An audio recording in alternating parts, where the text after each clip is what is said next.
একদম রেস্টুরেন্টের সাথে বিরিয়ানি যদি বাড়িতেই বানানো যায় তবে পয়সা খরচ করে রেস্টুরেন্টের বিরিয়ানি কেন খাবো। আর এই বিরিয়ানি আবার নিরামিষের দিনেও খাওয়া যায়। প্রথমে আধ ঘন্টা আগে থেকে ভালো করে ধুয়ে ভিজিয়ে রাখা চাল গরম জলে সেদ্ধ করে নিতে হবে তেজপাতা, লবণ আর সাদা তেল দিয়ে। ভাতটা যাতে 80% সেদ্ধ হয় সেদিকে কিন্তু নজর রাখতে হবে। তারপর ভাতের মাঝ ঝরিয়ে সাদা তেলে অল্প আছে লবণ দিয়ে ভেজে নিতে হবে আলু আর পনির। এখানে 400 চালে 350 পনির আছে। তারপর ওই তেলে 2টো ক্যাপসিকাম ভেজে নিতে হবে, একটা জয়িত্রী আর 1 চামচ আদা লঙ্কা বাটা দিয়ে। 2টো টমেটো কুচি দেওয়ার পর লবণ দিয়ে সমস্তটা গলিয়ে নিতে হবে। কেওড়া জল, গোলাপ জল, বিরিয়ানি মশলা দিয়ে ভালো করে কষে ভাজা আলু পনির মাখানো হলে সমস্ত মশলার অর্ধেকটা তুলে রাখতে হবে। বাকি অর্ধেকের উপর অর্ধেক ভাত ছড়িয়ে দিতে হবে কেওড়া জল, গোলাপ জল, বিরিয়ানি মশলা, 1 ফোঁটা আতর মেশানো দুধে গোলা ফুড কালার। তার উপরে আবার পনির আলু মশলা ছড়াতে হবে। ওপরে ভাত ছড়ানোর পর আবার সেই সমস্ত উপকরণ ছড়াতে হবে।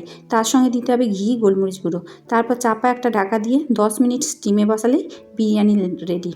ভালো লাগলে একটা লাইক করতে ভুলবেন না। ধন্যবাদ।